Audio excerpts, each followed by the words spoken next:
privilege and honor to be friends with your very own Padmadar Prabhu and Pujari here. And also I've had some opportunity to become friends with and facilitated some classes that Nalras and Tulsi took while at Mayapur Academy when they took the deity worship training a couple of years ago. So I feel right at home. I wanted to discuss, as mentioned, my primary service is I'm a servant of the deity worship ministry, and so naturally I like to speak on topics that are related to such. So I picked Bhagavad Gita sloka today. It's chapter 12, verse 5, for those of you who are high-tech and like to follow along with no need. So this verse 12.5, Dresho adikataras tesham avyakta shakta chetasam avyakta higatir dukam dehavadvir avapyate. The translation by Srila Prabhupada is, for those whose minds are attached to the unmanifested, impersonal feature of the Supreme, advancement is very troublesome. To make progress in that discipline is always difficult for those who are embodied. Purport. The group of transcendentalists who follow the path of the inconceivable, unmanifested, impersonal feature of the Supreme Lord are called Jnana Yogis. And persons who are in full Krishna consciousness, engaged in devotional service to the Lord, are called Bhakti Yogis. Now, here the difference between Jnana Yoga and Bhakti Yoga is definitely expressed. The process of Jnana Yoga, although ultimately bringing one to the same goal, is very troublesome. Whereas the path of Bhakti Yoga, the process of being in direct service to the Supreme Personality of Godhead, is easier and is natural for the embodied soul. The individual soul is embodied since time immemorial. It's very difficult for him to simply theoretically understand that he's not the body. Therefore, the Bhakti Yogi accepts the deity of Krishna as worshipable because there is some bodily conception fixed in the mind, which can thus be applied. Of course, worship of the Supreme Personality of Godhead in his form within the temple is not idol worship. There is evidence in the Vedic literature that worship may be saguna or nirguna, of the Supreme possessing or not possessing attributes. Worship of the deity in the temple is saguna worship, for the Lord is represented by material qualities. But the form of the Lord, though represented by material qualities such as stone, wood, or oil paint, is not actually material. That is the absolute nature of the Supreme Lord. A crude example may be given here. We may find some mailboxes on the street, and if we post our letters in those boxes, they will naturally go to their destination without difficulty. But any old box, or an imitation which we may find somewhere, but which is not authorized by the post office, will not do the work. Similarly, God has an authorized representation in the deity form, which is called Archavigraha. This Archavigraha is an incarnation of the Supreme Lord. God will accept service through that form. The Lord is omnipotent, all-powerful. Therefore, by his incarnation as Archavigraha, he can accept the services of the devotee just to make it convenient for the man in conditioned life.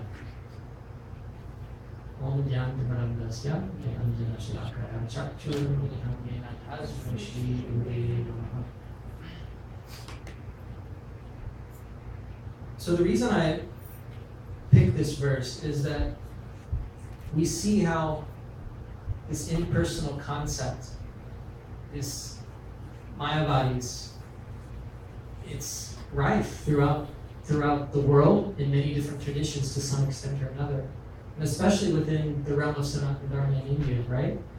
Many of you maybe even originally came from such a background. And we see how with Srila Prabhupada's Pranam mantra, which my understanding is he developed himself out of what he felt was most important. And what is this second Pranam mantra state? Yeah. So dispelling this Nirvishesha Sunyavadis. Sunyavadis would be like the Buddhists, and then the Nirvishesha, the impersonalists as well. So it's very important that we understand this fully and the implications behind it. Because Bhakti Yoga is a means to connect to the Lord. And it's not just a one-way connection, it's a reciprocation. There's no question of there being reciprocal love with some impersonal or inanimate object.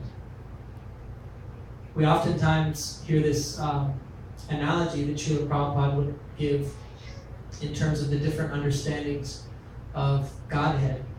The reference to the sun globe, right? So we have the sun rays, that's understood as Brahman realization, the impersonal aspect. Then we have the surface of the sun, which is related to Paramatma.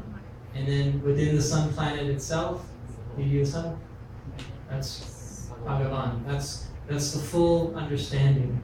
So yes, the Lord has an impersonal aspect, but the personal aspect is what us as Bhakti Yogis give emphasis to, because we understand the importance of that. And Srila Prabhupada would oftentimes define Bhakti as not just love or service, but actual love in action. He would define it oftentimes as devotional service, not just devotion. Because naturally, if we love someone, we're going to be doing something for them. We want to. The definition of love is found by Srila Rupa Goswami is, to satisfy the senses of someone else, to please someone else. And pure love is where, even if it might be some difficulty on our part, we're happy to go through that difficulty in order to, satisfy our beloved. Our own personal senses don't come into the equation. That's actually the opposite, which is lust. So we see oftentimes many of the relationships we should see within this material world where people are saying love, love, love. And there might be some changes, not necessarily black and white, it's not binary, but there's generally a significant degree, if not the majority, of lust, because we're looking at it with what can I get out of it? Well, can I be comfortable? This person has money, this person's beautiful, what can they do to satisfy me? So, we understand that in this relationship with the Lord, especially as Archavigraha, in our deity worship, it involves offering all sorts of articles, right? But where do these articles come from? Ultimately. From the Lord. They come from the Lord. So the Lord isn't hungry. The Lord's not in need of any flowers or any incense or none of these things. What is he really after? Yes. So all these items are the vehicle, are the medium by which ultimately he's looking for our love. Patram pushpam phulampayam yome bhaktya prayachiti. Bhaktya says with devotion. That's why the item can be simple. It can just be a little water, leaf, whatever one can manage. But the essential ingredient for Krishna accepting it is that love. So it's not a business exchange. Unfortunately, we see these business exchanges going on, whether it be in the realm of, all sorts of different aspects of quote-unquote religious life. But we understand that no, God, Krishna, is not our order supplier. And this is very eloquently stated by Lord Chaitanya Mahaprabhu in this 8th verse of Shikshastakam. Whether you, embrace me or whether you leave me brokenhearted, you're my Lord, either way. And do with me what you will, but you'll always be my worshipful Lord. And when we're talking about devotional service, Srila Rupa Goswami, one of our primary acharya, our Rasacharya, he delineates these 64 items of devotional service. And out of them, there's 5 that many of you in your studies have learned are very, very important. So what are those 5? Yeah, residing in the holy Dham, Mathura. Chanting holy name. Chanting the holy name. Worship of the deity. Deity worship. Reading Bhagavatam. scripture. Yes, in association with the devotees, sadhu sangha. Yeah, these 5 are supremely important, and practicing any of them assures this rapid advancement in our bhakti, culminating ultimately in your love.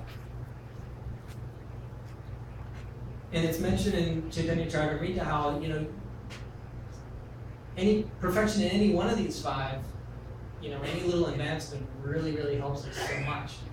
So our acharyas have made it clear, and Srila Prabhupada also made it clear and emphasized these different aspects. That's what ISKCON, this whole society is all about. It's you look at the 7 principles of ISKCON and all, and you see how these 5 are inculcated within them. And out of these 64 items that are mentioned, interestingly enough, the majority of them are related to deity worship, even though it's not the primary process for this day and age. Maybe in the age before, but not this age, in Kali Yuga, chanting the holy name. So no matter how much deity worship we do, if it's not in concurrence with Nam, chanting the holy name, then it's only so effective. So we never want to be, whether it be at home or at the temple. Unfortunately, we've seen some, instances in the past where some pujaris at the temple might be like, oh, well, this deity worship, this is my chanting. They say something like that sometimes. It's happening. No. There needs to be proper time and attention given to chanting. And then the deity worship is understood as an auxiliary supplement, sadhana, to that chanting. Chanting must be there. It can't be emphasized enough. So despite this, it's interesting how Srila Prabhupada put so much emphasis on this deity worship. So much. He established so many temples. And it's going on now. I'm involved with, we get requests from temples wanting to open a new temple or install new deities and whatnot. And so on a worldwide level, where we look at that and we make sure that there's the proper facility, the proper mood and everything, so it can go on nicely according to Srila Prabhupada's instructions. So the understanding is this archana, where its role in our overall program of Bhakti Yoga is that this archana really helps us reduce our material contamination so we can go deeper into the holy name. We have so many, at least I can speak for myself, non-devotional tendencies. And so this deity worship, to the extent that we enter into it sincerely, helps to clear a lot of these things so that we're able to be more steady. So in terms of benefits of deity worship, there's so many, but there's some primary categories. Anybody want to think of some? What comes to mind? What's a benefit? Yeah, we're able to engage many of our senses. There's a sense of sight, touch, smell. For those of us who are, many of us, especially in this day and age, we have a hard time focusing our mind as we're chanting and just sitting in one place. So this deity worship can really help us engage our multiple senses and bring them kind of closer to control. Actually, based on that point, in a purport in Chaitanya Charitamrita, Prabhupada states, Sometimes neophyte devotees think that they continue with the Shravana Kirtana process without worshiping the deity. But the execution of Shravana Kirtana is meant for highly developed devotees like Haridas Thakur, who engaged in the Shravana Kirtana process without worshiping the deity. However, one should not falsely imitate Haridas Thakur and abandon deity worship just to try to engage in Shravana Kirtana. Okay? So, oftentimes, there's this mood, maybe I don't hear it so much these days, but definitely in the earlier days of ISKCON, some would have this mood, especially those who would go on Sankirtan, is like, oh, this deity worship, that's for the neophytes, that's, for those who are useless otherwise. Either they become teachers of the Gurukul, they go on the altar and worship deities, or they go in the kitchen. So while it's true that deity worship is for neophytes, it's not only for neophytes. How can anyone make that argument that deity worship is only for neophytes when we see how much our acharyas were propagating it, engaged in it themselves? Was Srila Sanatana Goswami a neophyte? Radhana Mohan? I don't think so. So we have so many examples of how our acharyas earnestly partook in worshiping the deity. So what that means is that deity worship on some level or another is for everyone. Everyone in this room, whether you have mantra diksha or not, to some extent or another, you're able to be engaged in deity worship. Whether that be taking darshan of the deity and the deity taking darshan of you, paying obeisances, ringing the bell as you come in the room. These are all angas that are mentioned in a whole other list that Srila Rupa Goswami gives when it comes to different aspects of deity worship. 64 items of worship. So we're all able to be connected. In taking it even further, within another purport, Srila Prabhupada emphasizes, and he's actually quoting from Bhakti Sandarbha, from Jiva Goswami. He was one of the most erudite scholars within the Gaudiya mind. And in this Bhakti Sandarbha, within this CC purport, it's 15.108 for those of you who are interested within CC, Madhya 15.108. Jiva Goswami states, although deity worship is not essential, the material conditioning of most candidates for devotional service requires that they engage in this activity. When we consider their bodily and mental conditions, we find that the character of such candidates is impure and their minds are agitated. Therefore, to rectify this material conditioning, the great sage Narada and others have at different times recommended various kinds of regulations for deity worship. So Jiva Goswami is writing this back in, the early 1600s by then, or mid 1600s, somewhere around there, in talking about having agitated minds. What can we speak of today's day and age? Things have gotten a little more complex, haven't they? And we got more things bombarding it. So the point is, on one side we're cautioned not to neglect this deity worship, but then on the other side, we're also reminded by Rupa Goswami that the Shravana Kirtana are the principal means of sadhana. So, the ultimate point that I'm making here is both are important. Both are very, very important. So don't neglect one for the other. If you only have time for, one thing, chant. And to the extent that you're able to, supplement your chanting, whether it be home or engaging in deity worship in the temple, yeah, it's a good thing. It'll help.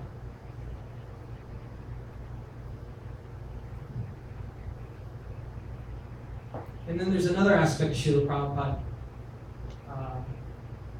mentions, and that's he invokes this term idol worship. In India, this term idol doesn't have a negative connotation, right? You talk, oh, look at the idol, right? No problem. But in the West, this connotation of the connotation, the meaning of the semantics behind this term idol has a very negative connotation. It means that you're like worshiping some false god. So as you're talking to maybe colleagues at work or somewhere, from a Western background, you definitely don't want to use that word. It's not going to help in sharing our tradition. There's a couple great articles that also, when it comes to trying to understand the Judeo-Christian mindset, the cultural mindset when it comes to deity worship or idol worship. There's a story that some of you might be familiar with where a figure named Moses, went up to some mountain, got the 10 Commandments. It's all like Old Testament stuff in the Bible. And anyway, there's this group of Israelites. While he was gone, apparently they whimsically made some golden calf. Nothing according to scripture, Guru Sadhu Sastra, nothing like that. Somehow or other they said, let's just melt down some of our valuables, something to some extent along those lines. And they started worshiping it. This is the story, this is the background that, when improperly understood by most of the Judeo-Christians in the world, really gives this negative understanding of the process of deity worship. There's a couple of really nice articles that, for any of you who are interested, I can share offline, or I can direct where you find them. There's one article, they're both found in database as well, for those of you that have them. One article is by Satyaraj Prabhu from New York. He's probably come by here every now and then, as well as Jayananda Swami. Gives some very, very good explanations in it. It will help those of you who are interested in connecting those and getting some understanding, or being able to be more comfortable talking about deity worship with those that don't have a background in it to share. Because like shlokas within the Bible, it says, "Thou shalt not have other gods before me," and then the main thing is, "Thou shalt not make unto thee any graven," meaning carved, image, or any likeness of anything that is in the sky above, or that is in the earth beneath, or that is in the water under the earth. Thou shalt not bow down thyself to them, nor serve them, for I, the Lord thy God, am a jealous God. One of the main arguments that we can make against this assertion is that we are not doing something that contradicts our scriptural rules.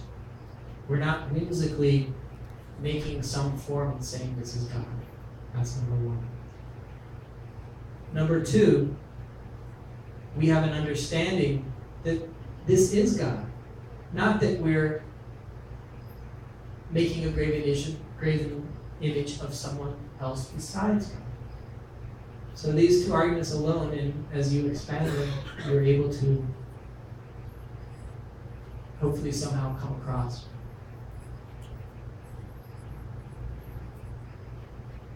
So it's not idol worship, IDOL, it's ideal worship. Because we were talking about the benefits, and as was mentioned before, how you're able to engage your senses and all. Also, this worship enables you to have a better understanding and develop a personal relationship. Very important. We started out this discussion in the shlokas talking about how having this impersonal conception of the Lord can be, as a jnana yogi, can be very difficult to make progress. But as a bhakti yogi, and having this personal conception, that is a much easier path to tread. And so the Archa Vigraha is the mercy incarnation, the perfect avenue in order to actually engage all our mind and senses in offering items and actions. And to the extent that we're sincere and dedicated, reciprocation will be there. We know so many stories, both contemporary amongst, within our society. We hear things about certain deities within our society, as well as historically within the Shastras.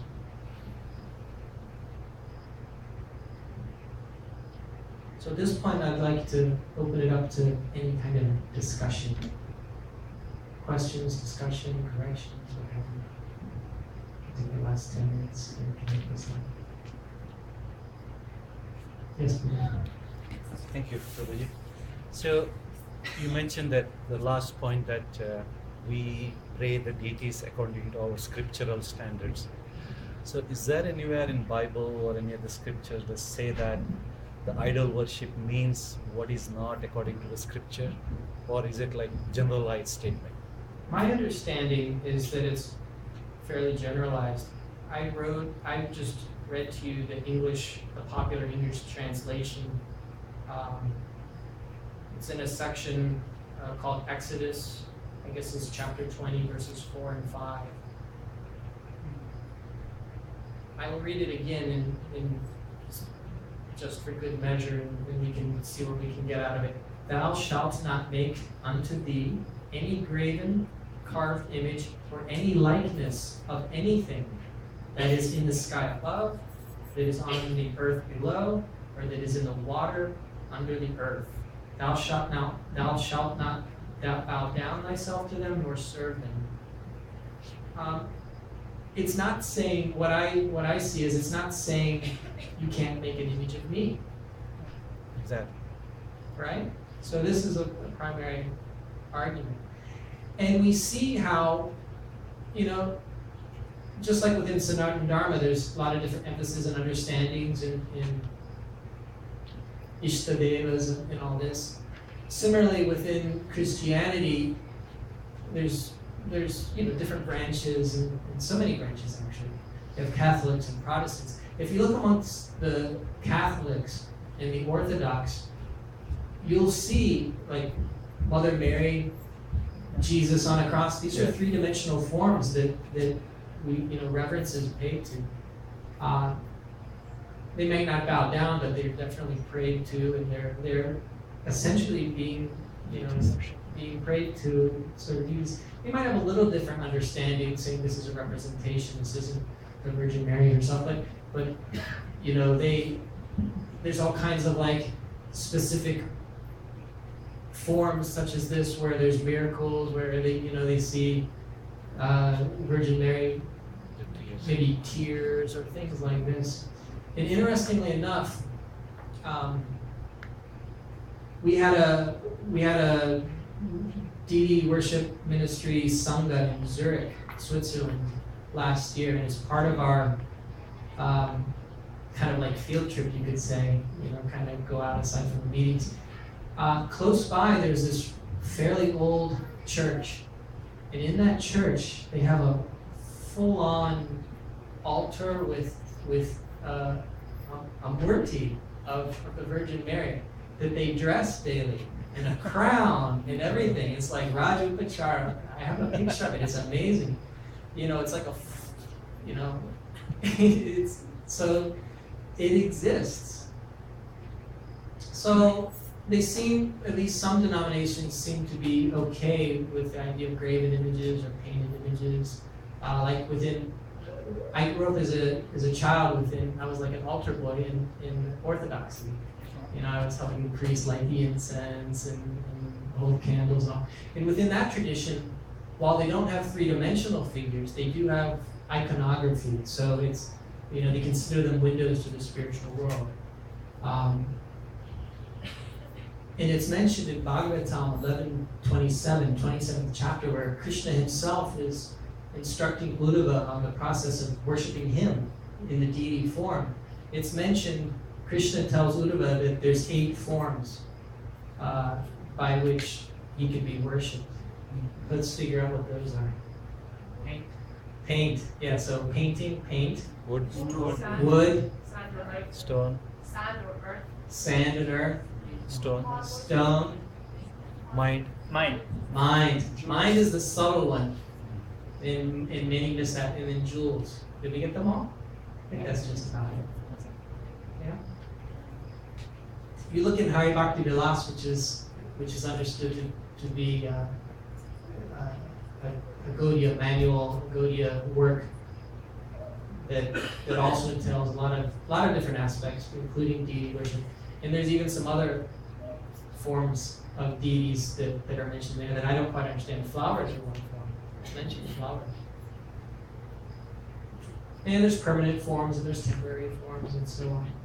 But so to your point, the main argument I think that is to be made is that one, we have a scriptural basis for what we're doing. It's not willy-nilly. And the argument that might be made from the Bible, those who are using that argument, they need to understand that it's not saying that you can't worship the Lord Himself in His form. And this is, they have to understand. We have to convey that no, we have so much information on the Lord. Arguably, practically inarguably, we can say we have more details. We know where the Lord lives. We know so many features, so many different aspects and expansions. It's very, very detailed. Whereas not so much in the other traditions.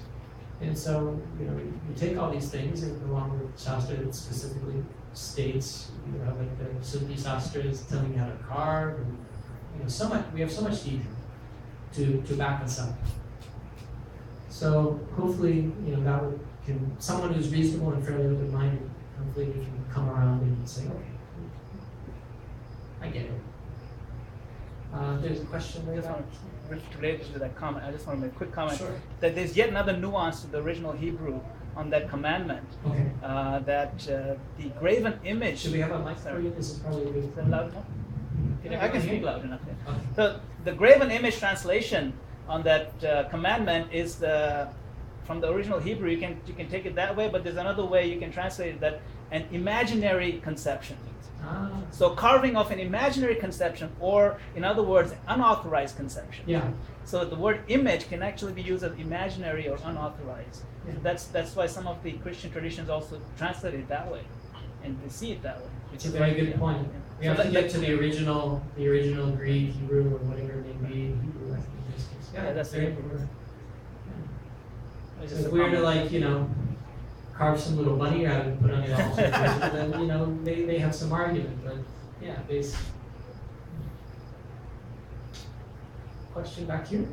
What's your experience, particularly in North America, when you travel around, how to go into the field of phenomena that Western people, it's difficult for them in the beginning to understand the English.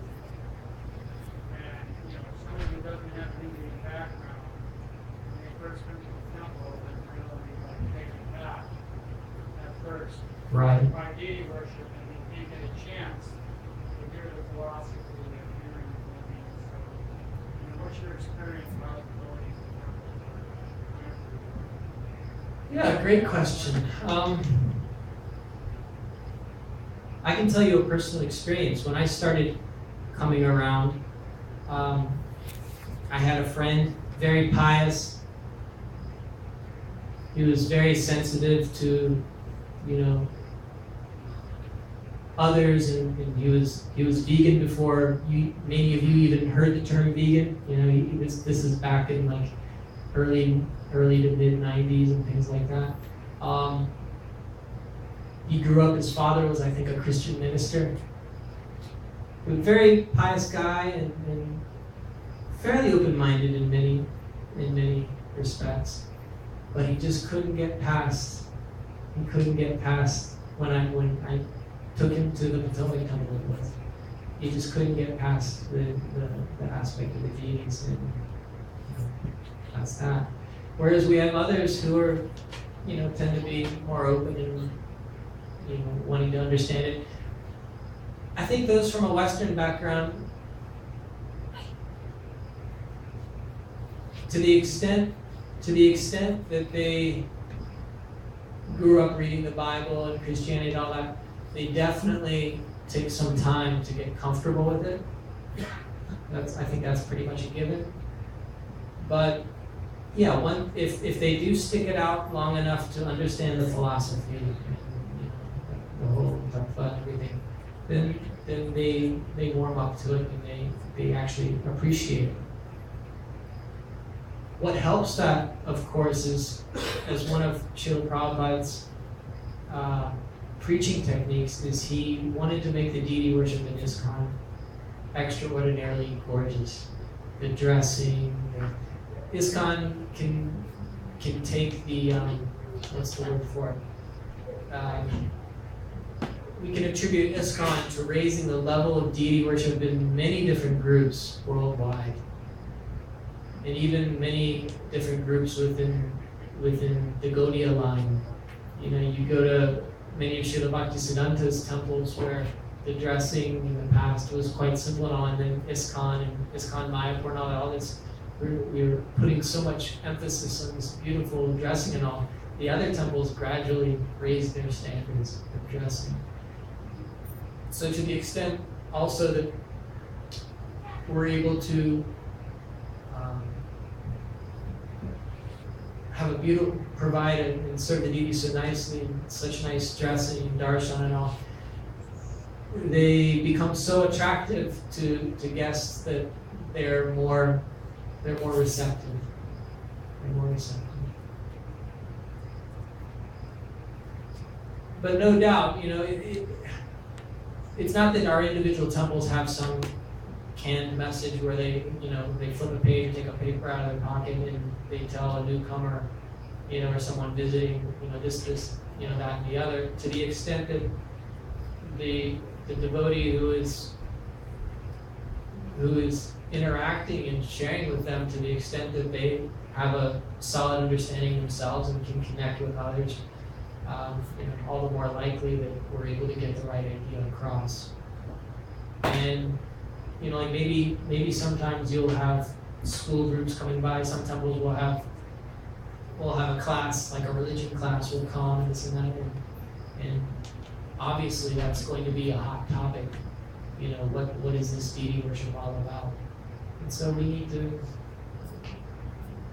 to definitely put a lot of emphasis on being able to properly address that question. Otherwise, it can do a disservice to all of us.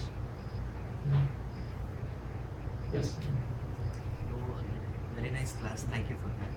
So the question I have is, in some of our forms we have this. A little louder for the benefit of everyone. In some of us worship Saligram Shiva. Some of us worship Shalagram Shiva. Yeah. So is there a separate standard for that in ISKCON, or it's treated same and then we follow the same way? So the question is that understood to be a separate standard in ISKCON? For Saligram Shiva. Shalagram Shiva worship, a separate standard. So the term standard, what does that really mean? I think some of us have some different understandings and definitions of what standard means. Be a little more procedures, specific. like say what we follow for Okay. the generalized. So how elaborate is like Shalagram Shiva worship? Is it understood that we need to offer more elaborate worship to a Shalagram Shiva than, say, Gaurnitai or Radha Krishna. Gaurnitai deities or Radha Krishna deities? Well, the gold standard example of Shalagram worship within our line is who? Advaitacharya. Advaitacharya. And how did he worship? Tulsi and water. Tulsi and Ganga. Yeah. So that's our praman. That being said, Srila Prabhupada wanted Shalagram instituted in ISKCON in many of our temples. Actually, Govardhan Shila, no, he never encouraged Govardhan Shila worship. Yeah, we see so many Govardhan Shilas in our temples. But Shalagram Shila he did introduce, and he particularly instructed Jayananda Prabhu, his grace Jayananda Prabhu, who many of you probably met as he was coming through for the TODP tour.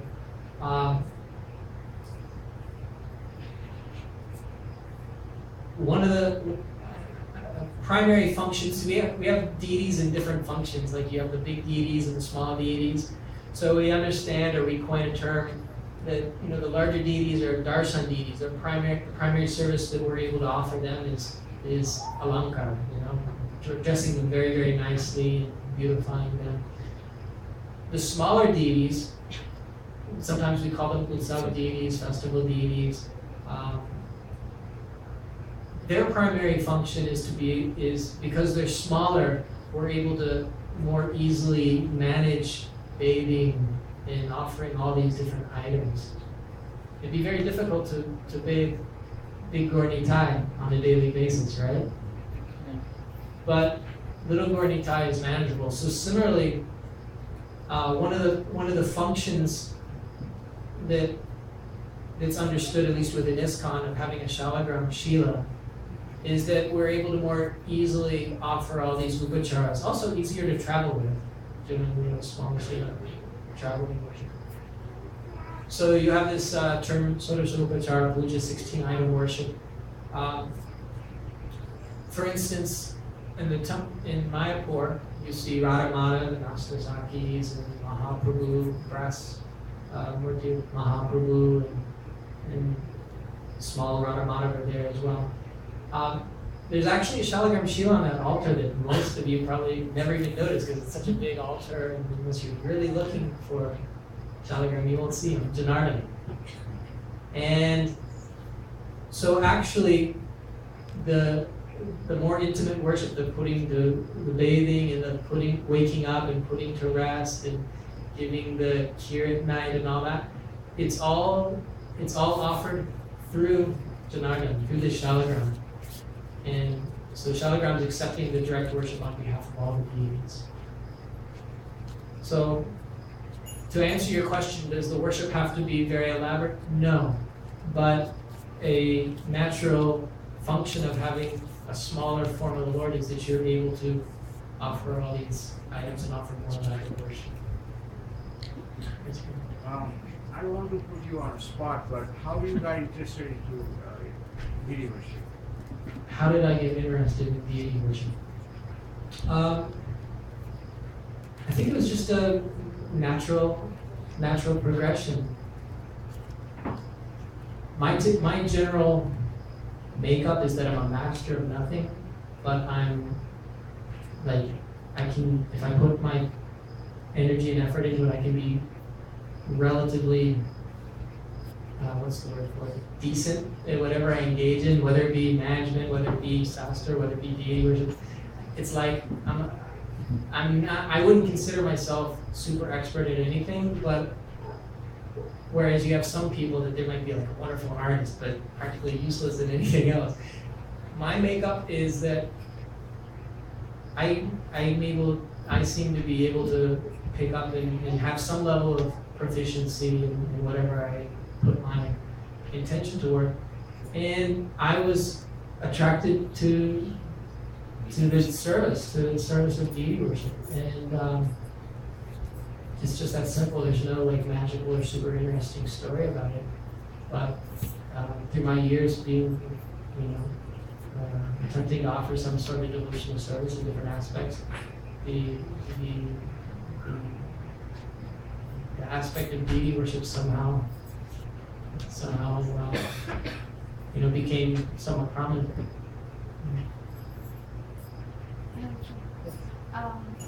Very quick question.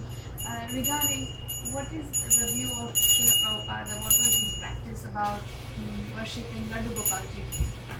Okay, the question is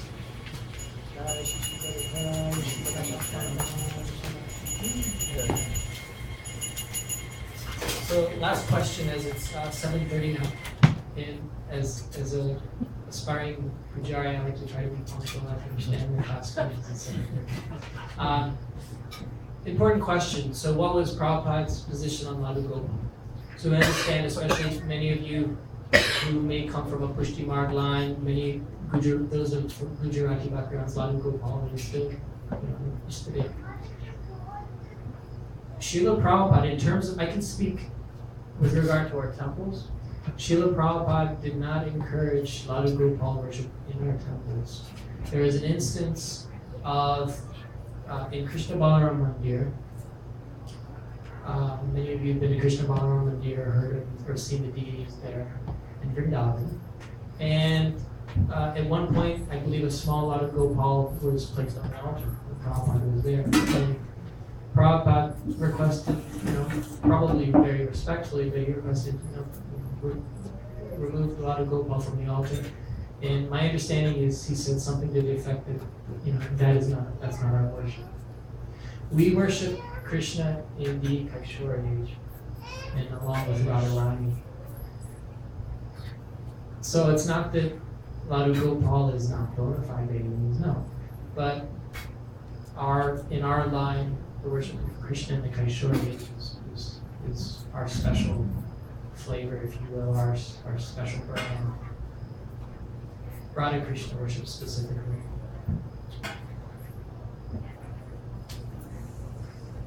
Interestingly enough, I heard from His Grace Jayananda Prabhu, how when it came to at least home worship, Srila Bhaktisiddhanta apparently did condone, allow, or maybe even encourage it. I haven't heard of that elsewhere, and I don't think I read it in the biography of Srila Bhaktisiddhanta, that nice biography, Bhaktisiddhanta Vaibhav. But apparently, God was there. But in terms of Srila Prabhupada, it was pretty clear that. So you won't see any in our temples on the altars. You won't see any Radha Gopals being installed.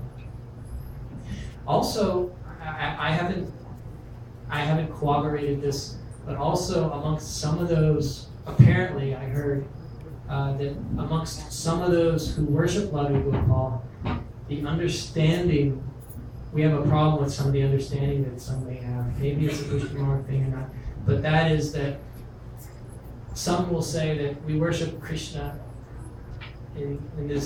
as this young child because when he gets older in that Kaishore age, he becomes contaminated. He becomes contaminated in licentious behavior, sex behavior, and all that. And so we worship as a young boy. I don't know, have any of you heard that? Yes. The pushing mark. Yes. Yeah, so we don't ascribe to that. We don't ascribe to that. Gotta understand. Thank you so much. Thank you all for your attention.